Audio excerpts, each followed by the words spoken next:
Dear student, आज हम समझेंगे तीन खाने वाली रोकड़ बही। जिस प्रकार से हमने पहला समझा था अपने एक खाने वाली रोकड़ बही जिसमें 10 कॉलम बनाए जाते हैं। फिर उसके बाद हमने समझा था दो खाने वाली रोकड़ बही जिसमें 12 कॉलम बनाए जाते हैं। आज हम समझेंगे तीन खाने वाली रोकड़ बही जिसमें 14 खाने बनाए जाते हैं। रोकड़ बही, तीन खाने वाली रोकड़ बही में रोकड़, डिस्काउंट और बैंक का कॉलम बनाया जाता है। तो देखते हैं तीन खाने वाली रोकड़ बही यानी 3 कॉलमर कैश फ्लो, यानी तीन खाने वाली रोकड़।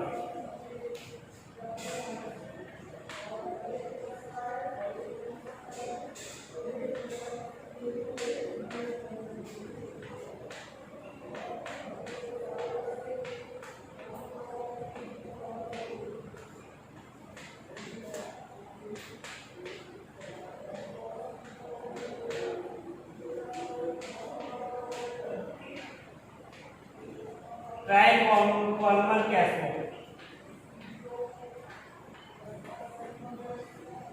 तीन खाने वाली रोकड़ बही। तो तीन खाने वाली रोकड़ बही में 14 कॉलम बनाए जाते हैं। देखते हैं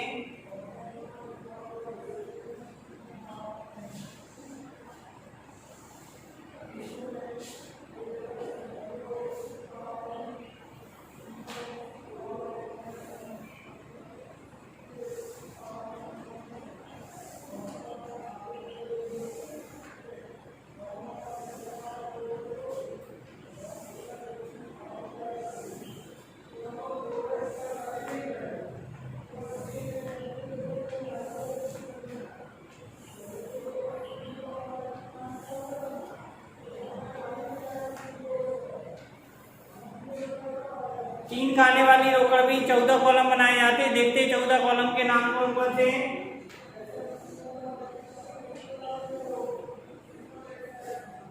date, particulars, voucher number, LS, discount, bank, cash, date, particulars, voucher number, LS, discount, bank and cash. ये हमारे तीन खाने वाले रोकड़ बही के कॉलम हैं।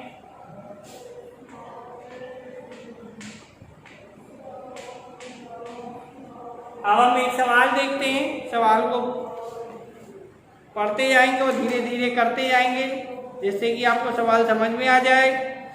तीन खाने वाली रोकड़ बही, क्वेश्चन नंबर 13 है। तीन खाने वाली का क्वेश्चन नंबर 13 आपकी बुक का क्वेश्चन नंबर 13। निम्नलिखित लेन देनों को तीन खाने वाली रोकड़ बही में बनाइए। 2013 1 जनवरी को 2013 यहाँ लिखेंगे डेट में 2013 1 जनवरी को उन्होंने क्या किया, बिजनेस स्टार्ट किया। जब हम बिजनेस स्टार्ट करते हैं तो हमारे पास कैश आता है।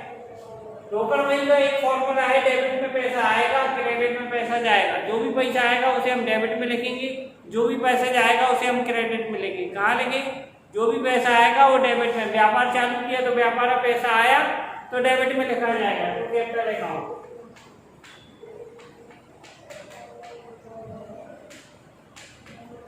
ठीक है, कितना पैसा आया, कितने से व्यापार चालू हुआ? 60,000 रुपए। तो डिस्काउंट में डैश, बैंक में डैश, कैश में लिखेंगे 60,000। कैश से बिजनेस स्टार्ट किया। अगर हम चेक से करते या बैंक अकाउंट बैंक में जमा करके करते तो बैंक में लिखते। ठीक है ना। कहाँ से किया? कैश से, तो कैश में लिखेंगे 60,000। इसके बाद वो कह रहा है कि बैंक में खाता खोला। बैंक में खाता खोला तो बैंक में हमारा कैश हमारा कम हो गया। बैंक में खाता खोलेंगे 2 तारीख को, जनवरी 2 2013, जनवरी 2 बाय बैंक में अकाउंट खोलेंगे तो bank account debit to cash account, यानी बैंक अकाउंट के ये बैंक अकाउंट के डेबिट में लिखेंगे टू कैश अकाउंट इस साइड 2 जनवरी, और इसमें लिख देंगे एलएफ में सी, ठीक है। इसके बाद कैश लिखा तो बैंक में लिखेंगे, हमारा बैंक में खाता खोला 40,000 तो 40,000 हमारे बैंक में आ जाएंगे, क्योंकि बैंक में खाता हमारे cash bank account debit to cash account, यानी बैंक अकाउंट के डेबिट में लिखेंगे टू कैश अकाउंट और कैश अकाउंट के क्रेडिट में लिखेंगे बाय बैंक, और बैंक लिखा तो यहाँ पे कैश में लिखेंगे 40,000, यानी हमने कैश से निकाले और बैंक में जमा कर दिए। यहाँ से हमारा कैश कम हो जाएगा और यहाँ बैंक में डिपॉजिट हो जाएगा तो बैंक में आ जाएगा। तो दोनों साइड और दोनों साइड लिख देंगे यहाँ पे सी, इसमें ये कॉन्ट्रा एंट्री, ये सी, ये कंट्रा एंट्री। सी जब लिखा जाता बैंक और कैश कॉलम दोनों कॉलम का प्रयोग होता है तो दोनों जगह हम कंट्रा एंट्री के लिए सी का प्रयोग करते हैं। तो इस प्रकार हम इसमें सी का प्रयोग करेंगे। माल खरीदा और चेक से भुगतान किया, माल खरीदा और चेक से भुगतान किया, तो यहाँ पे दोनों साइड कंट्रा एंट्री करेंगे तो सी का प्रयोग करेंगे, दोनों साइड सी लिखेंगे। अगली एंट्री है 4 जनवरी को माल खरीदा और चेक से भुगतान किया, माल खरीदा पैसे गए तो यहाँ पे लिखेंगे जनवरी 4 बाय परचेज PURCHASES,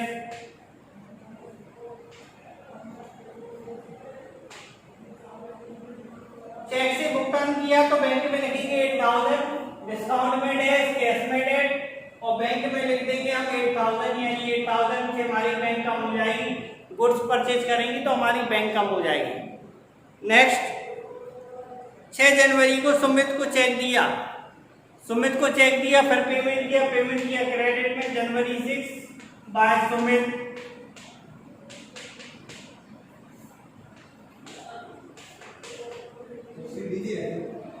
डिस्काउंट में डैश लगाएंगे, कैश में डैश लगाएंगे और बैंक में लिखेंगे हम ₹4,000 का पेमेंट लगा देंगे अपने इसमें बैंक वाले कॉलम। उनसे छूट प्राप्त हुई 50 रुपए, तो डिस्काउंट को इसमें लिख देंगे ₹50। 7 तारीख को माल बेचा और चेक मिला, 7 तारीख को चेक मिला यानी रिसीप्ट हुए तो रिसीप्ट साइड में 7 जनवरी टू सेल्स अकाउंट। जब भी चेक मिलता है तो वो 2 बात को ध्यान रखते हैं कि पहला चेक मिलता है तो कैश में एंट्री करेंगे, दूसरी कंडीशन ये होती चेक मिला और उसी दिन बैंक भेजा तो बैंक में एंट्री करेंगे। इस वाली कंडीशन में ये लिखा माल बेचा और चेक मिला 6,000 का, तो चेक मिला तो हम डिस्काउंट में डैश लगाएंगे, बैंक में डैश लगाएंगे और कैश में लिखेंगे तो भी 6,000। 12 तारीख को बैंक से निकाले, अब 12 तारीख को बैंक से निकालिए हमारी कंट्रा एंट्री बनेगी, क्योंकि यहाँ बैंक शब्द का भी प्रयोग हुआ है, कैश का भी हुआ। बैंक से निकाले तो कैश आएगा तो कैश BR होगा और टू बैंक होगा। इस प्रकार से एंट्री बनेगी। तो कैश के डेबिट में यानी यही हमारा कैश है, यही बैंक है, ठीक है। तो कैश के डेबिट में लिखेंगे टू बैंक, कैश के डेबिट में लिख देंगे टू बैंक और डेट डाल देंगे 12 तारीख जनवरी, 12 जनवरी और by cash January 12 by cash.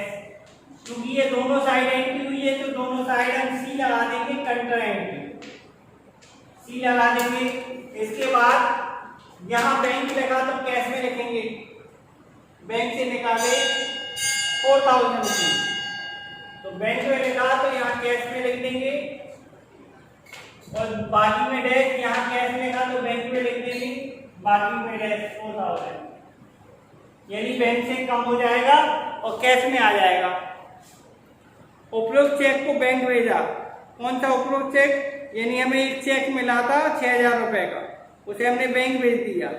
Bank भेजेंगे तो फिर हमारी अपोजिट एंट्री होगी बैंक के डेबिट टू कैश, यानी टू कैश लिखा है तो हम लिखेंगे 18 तारीख को, यहाँ आ जाएंगे 18 तारीख को टू कैश अकाउंट, इस साइड लिखेंगे बाय बैंक 18 तारीख को। ये भी हमारी कंट्रा है, तो जब कंट्रा एंट्री होती है तो सी लगा देंगे, जिससे पता चल जाए कि एंट्री किस लिए बनाई। चेक जमा किया तो चेक के लिए हम यहाँ कैश लिखा तो यहाँ बैंक में लिखेंगे ₹6000, और यहाँ बैंक लिखा तो ये कैश में लिखेंगे ₹6000, बाकी कॉलम में डैश लगा देंगे। वेतन दिया पेमेंट हुआ 20 तारीख को बाय सैलरी,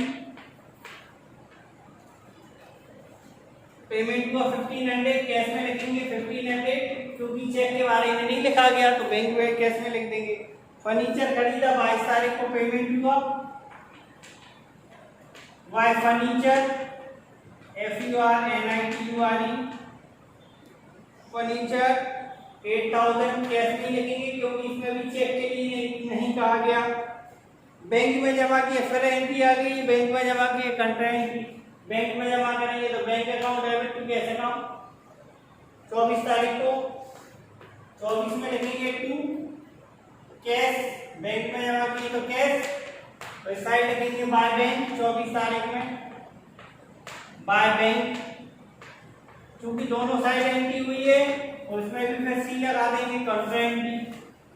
इसमें साइड कैश लिखा तो बैंक में लिख देंगे, बैंक में जमा किए ₹3000, यहाँ कैश लिखा तो बैंक में लिखेंगे, और यहाँ पे बैंक लिखा तो यहाँ कैश में लिखेंगे 3000, बैंक में जमा। हमें से मिले पैसे आए तो यहाँ पे लिख देंगे 25 तारीख को, तो हमें से मिले 25 तारीख को 5000 रुपये, 5000, इसमें लगा देंगे छूट दी तो छूट 80 रुपये। घर खर्च किया 28 तारीख को घर खर्च किया बाय ड्राइंग,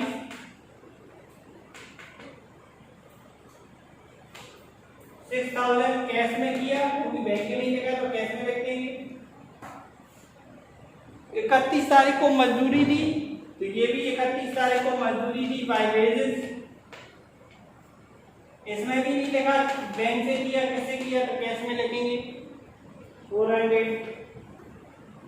इस प्रकार हमने सारी एंट्रियां कर दी हैं। अब हमें ये इसमें सबसे अच्छी बात ये देखी जाती है कि हम ये देखते हैं कि हमारा कैश और बैंक वाली कंट्रा एंट्री अगर सही से करेंगे आप तो कहीं गड़बड़ी नहीं होगी, बाकी सब साइड रिसीप्ट है, साइड पेमेंट है।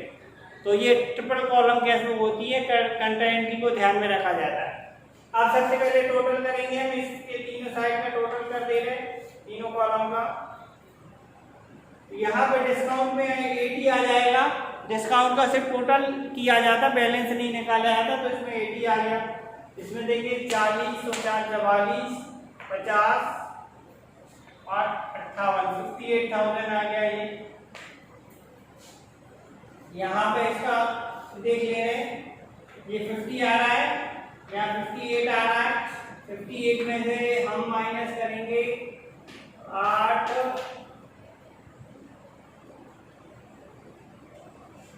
8 4 12 4 18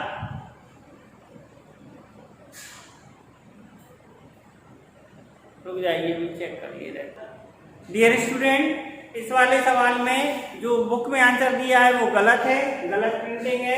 अपन फिर से टोटल चेक कर रहे हैं, 40 से 46 46 47 48 49 49 और 54 54,000, और इस वाले का 60 70,000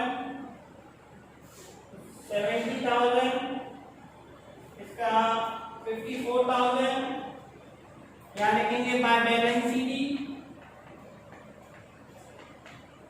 इसमें से ये मतलब घटाएंगे तो ये 44,000 आ जाएगा, जबकि आपके बुक में दिया है 33,000 जो कि गलत है।